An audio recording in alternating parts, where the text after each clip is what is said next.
mga tao, pag bumibisita dito at umaakit sa Antipolo, hindi kumpleto yung kanilang pagbisita nang hindi sila nakakatikim at nakakapag-uwi ng suman. Meron tayong mga kababayan na napagtapos nila yung kanilang mga anak dahil sa pagtitinda ng suman, hanggang sa ngayon na pasa-pasa, magsasalin sa kanilang hanggang sa kaapu-apuhan.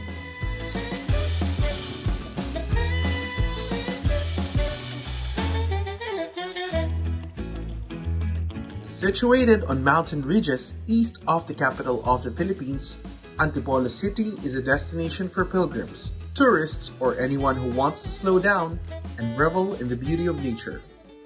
One thing that makes any visitor's trip complete is the Filipino delicacy called suman, a rice cake cooked in coconut milk. It's an iconic snack that dates back to the Spanish period. Ito yung nakakatulong sa amin sa araw-araw pangkain namin, lahat ng mga bayarin namin ng buwan-buwan. Tapos nakapag-aral yung anak ko, nakapagtapos yung anak ko ng pag-aaral, simpleng buhay. Ang mga taga-Cainta talaga ang nito, mag-produkto. Natuto lang yung mga taga-Antipolo. Kaya lahat dito na, maraming natuto dito.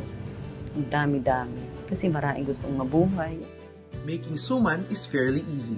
According to 64-year-old Juanita Sarte, who has been in the business for 38 years. Her recipe stands out because aside from mixing a generous amount of coconut milk with glutinous rice, she also adds salt to balance the sweetness. They put the rice in a wrap made of leaves, place 3 layers of this in a huge pot, and boil in water for 2 hours. They later add turmeric powder in the process. And voila! Suman is best served with sugar, cocoa jam, or chocolate. Mahalaga dahil maraming natutulungan. Ako, halimbawa, nagpasuman ako. Siyempre, mga kasamahan ko rin naman itong mga gumagawa. Malaking bagay, natutulungan ko sila, natutulungan nila ako, tulungan kami. More than being a source of income, suman has played a big role in the growth of a city and its people. As Antipolo continues to rely on this heritage food, it looks onto the next generation to keep the industry alive.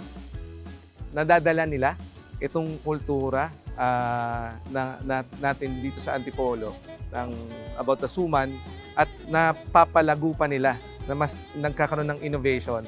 Bukod dun sa typical na suman na natitikman natin, merong ibang pwede pa tayong maialok worldwide.